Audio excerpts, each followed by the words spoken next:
Hey guys, I'm Jackie, and in this video I'm going to show you the do's and don'ts of how to do a proper intro and conclusion in your informative speech.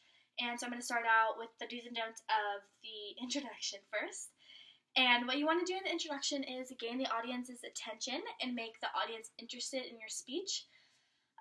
You can do this by using an interesting quote or just saying something to grab their attention that will make them interested in what you're going to talk about.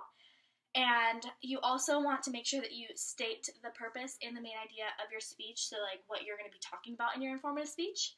And you also want to establish credibility in your conclusion. And you can do this by stating where you got your information, and then you want to make sure that you trust your audience and speak confidently and clearly. And you also want to state your 3 main ideas. We posted them on Canvas. Just briefly, just kind of to give the audience some insight to what you're going to talk about in the body of your speech. And then, yeah, that's about it for the introduction that you want to do. And then what not to do is you don't want your introduction to be super boring and monotone, because then your audience is just going to completely zone out for the rest of the speech.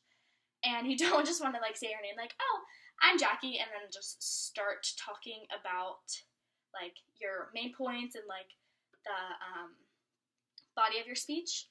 And then you also don't want to go into a ton of detail while explaining your 3 main points in your introduction, just because your speech will get super repetitive while you're talking about your 3 main ideas in the body. And so your readers will definitely, your audience will definitely just zone out while you're talking. And then you don't want to give too long of an introduction, but you also don't want it to be super, super short. And now I'm going to talk about the conclusion. And you want to restate your 3 main ideas super briefly in your conclusion, just to kind of wrap everything up, even more briefly than you did in your introduction. And maybe you can do something just to make it a super good closure. You can throw in a quote that you didn't say in the body of your speech, or just something interesting about your topic that will just make a really good closure for your audience, so they kind of remember your speech. Because that's something, if you make your speech memorable, then they will obviously kind of grasp on to the information. And what you don't want to do in your conclusion is you don't want to just skip it, and just after your 3rd main point, you just say, okay, I'm all done. Because then, you need a conclusion to wrap everything up, and you don't want to make it super elaborate.